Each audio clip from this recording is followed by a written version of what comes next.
Hello, welcome to the first episode of Retro Tech Research.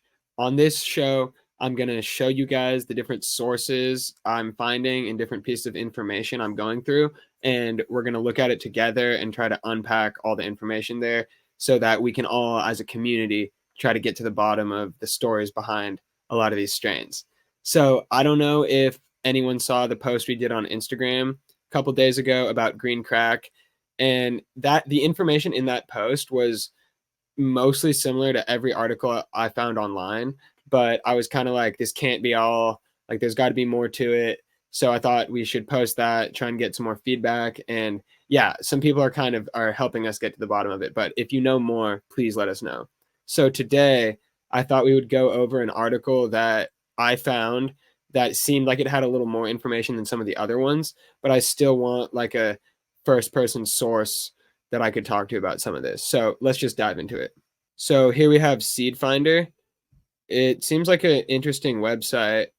I don't know too much about the person behind it, but I'd love to learn more and interview them at some point. It's a strain database, and then there's articles written about each strain, and it feels like they're written from a very first person perspective. So that makes me think the person running this site has been in the game for a long time. They've been on forums, they've been online. So yeah, let's see what they have to say about green crack. Green crack is a mostly indica variety listed in our database as a clone-only strain and can be cultivated indoors where the plants will need a flowering time of plus or minus 53 days. What do we know about the clone-only green crack?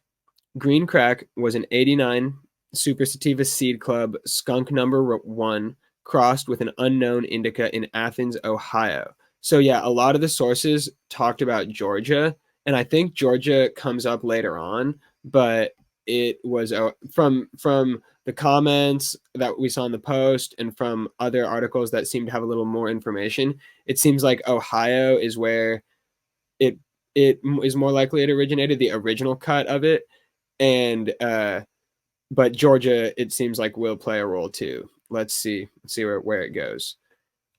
Green crack was an 89 Super Sativa Seed Club skunk number 1 crossed with an unknown indica in Athens, Ohio in about 1990. It was indeed made by Cecil C. Cecil is the kind of guy who wouldn't want to take credit for making it, as it was just a random cross. The part about Mr. Green Beans was pretty accurate. So I have no idea what he's talking about, the part about Mr. Green Beans. He gets to it later on, but that's why I'd really like to interview this person or talk with someone firsthand, because it's kind of hard to piece together all the information in here. And also a keynote, 1990, not 1970s. So I'm interested where that will go. Only Mr. Green Beans wasn't living anywhere near Georgia. He had people that were bringing him pounds of green crack, aka Cush, and he loved it and wanted to grow it. He kept trying to get clones from these guys, and they would always say no. Eventually, for the price of $2,500, he was able to get a Cecil C, all call it Cush. Oh, a clone of it. Those Georgia guys, Mr. Green Beans and Cecil C, all call it Cush with a C, not to be confused with Cush with a K. I think when Mr. Green Beans got the clone, it was around 94. Okay, so this kind of makes sense to me, right? The Cecil C guy cross-pollinates, makes this strain that's a skunk number 1 cross. Then it starts to get popular in the area, and Mr. Green Beans really wants to get it, but they're only calling it Kush with a C. Cecil's old friends that had the Kush still, he stopped talking to for reasons and wasn't in that area anymore. Another old user, some of you may remember, named Buns, had this plant out in Southern Cali. So who is Buns? How did Buns get the plant in Southern Cali? That's all stuff that we don't know. Like, where is the connection there, and what year was this? Buns had this plant out in Southern Cali that was not named, but he was selling herb to Snoop Dogg, if you believe the story. But Buns wasn't one to make shit up. Okay, so he vouches for Buns. Buns was selling herb to Snoop Dogg, and Snoop named it green crack. Years later, I met Mr. Green Beans on a Canadian IRC chat client and invited him to come chat at True Stoners. I'm not sure what that is, but he did, and he and Cecil kicked it off, and the three of us met up and exchanged clones. At the same time, or rather right before then, Cecil got Buns to send him clones of green crack and a few others, and the green crack and the Kush are identical. Now, as everyone knows, I used to send out tons of clones slash cuttings constantly, and the green crack, aka Cush, was one that I sure had a big hand in spreading out. Okay, so he now has a role in it, which is interesting, more of a reason to want to talk to him. But it sounds like they it the cut spread out, then kind of everyone from the different corners came back together after Snoop renamed it to Green Crack, is what I'm understanding so far. Sometimes newbies in chat bitch about me hoarding shit, but anyone who thinks that hasn't a clue. Look how many folks out there have some of my old strains now. Cecil C was the same way though. He was a bit paranoid about sending out and sometimes would take forever to do it, but he honestly is and was very much against hoarding, thinking that everyone should grow the best possible. So Green Crack, aka Kush, sure got spread around a bunch. I have heard folks saying that her structure looks like old skunk number 1 or super skunk, but it is not. It is what it is, just appears very similar. But hell, let's think about it. If Super Skunk equals Skunk number 1 X Afghani, Kush with a C slash Green Crack equals Skunk number 1 X Indica, same basic theory of a cross. She is very fast flowering, the fastest by far that I've ever seen from the approximately 200 strains that I've grown. She has this super sweet, like sickly sweet candy fruit taste and smell. She is a good one for sure. She is not my favorite. I find that with those types of fast sativa DOMs, I build a fast tolerance. Of course, everyone else gets ripped from it. I think she is decently potent, not Scrom or OG Kush, but not weak by any means. Well, that's the story. If anyone has any questions, shoot. Peace, Texas kid. Okay, so I will definitely be reaching out with some questions. Let's just break down some of this a little bit before we move on to everything.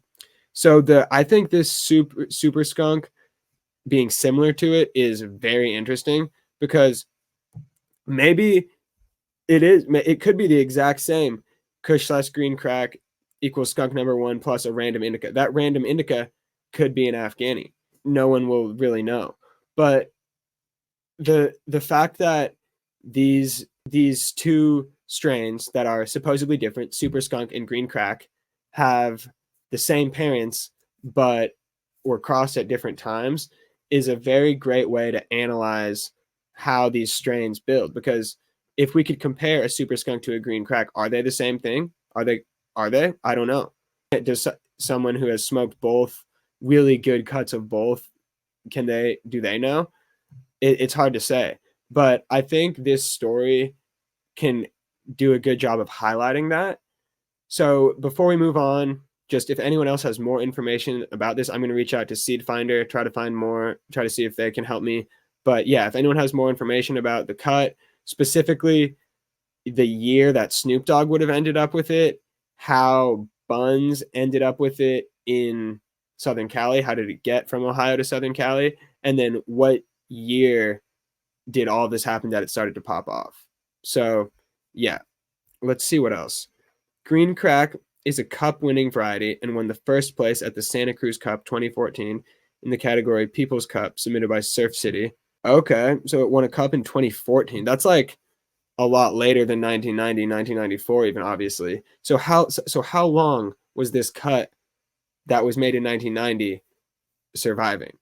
That's a question that it's kind of confusing. Like maybe it did get kept up, but wouldn't it have changed to some degree over time?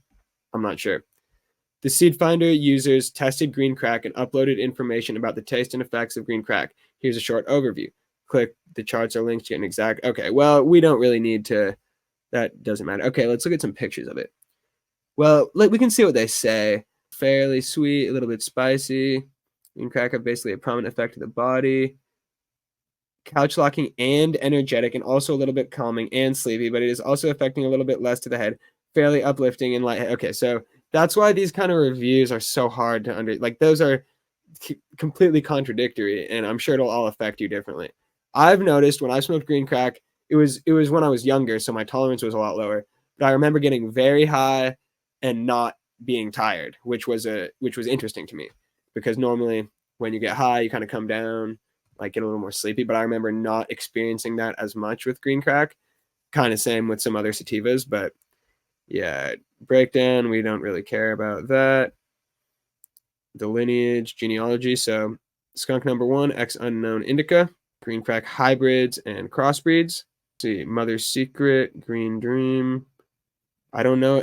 Chemdog number 4 is Chemdog and green crack. That's interesting. Okay, well, I think that about wraps it up for this article here. We really need to dive into this more and try to get to the bottom of how it got from Southern Cali to, or how it got from Ohio to Southern Cali, how it survived for all those years, how Buns ended up with it, how Buns got it to Snoop Dogg, what year Snoop Dogg got it, and the whole process with Snoop renaming it. So thank you for watching, and stay tuned for the next videos.